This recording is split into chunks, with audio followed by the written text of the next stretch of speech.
Dennis here. I'm out on location today, and I took a little bit of a break after that 31-day challenge. That took took a lot out of me. So, and it's okay. I mean, I had a lot of things I needed to get done around the house and stuff like that in the last week or so. So I kind of focused on knocking some of those things out that I couldn't get to when I was up at 10:30 at night painting instead of sleeping and crazy stuff like that. But I'm going to actually do a video, kind of a retrospective on kind of what that experience was like and what I gained from it and everything. So keep an eye out for that. And it was quite an experience, and I'm looking forward to actually hopping on a video and sharing that with you. But today I'm going to paint this. I'm going to paint this pine tree that's kind of sitting on this hill here. I really like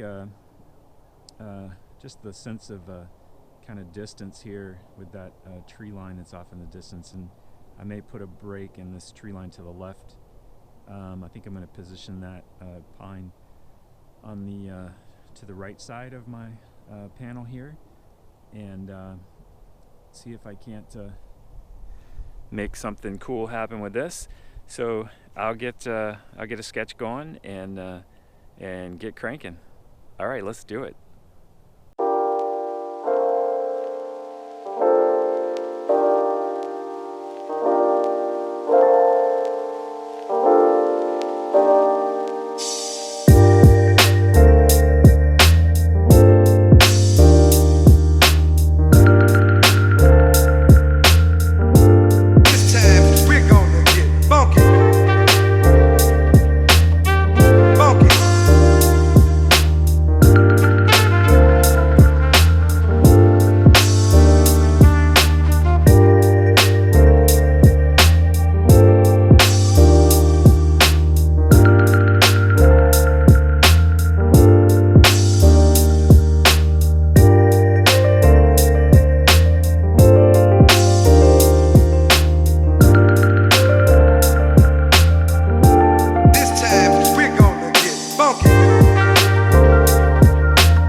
so it's starting to rain a little bit. No big deal. I've done this before, and so far I'm pretty happy with this. So what I'm gonna do is basically, I think I've got about another maybe 10 minutes or so to wrap this up. This is where I'm at the moment, and I think what I need to do is I want to expand that tree a little bit, just widen it out a little bit on both sides. So anyway, I wonder what that sound is. Okay, well, no big deal. And I'll finish up here and I'll see what we can do. It sounded like a shotgun. That would not be good. Anyway, I'm gonna get finished up here.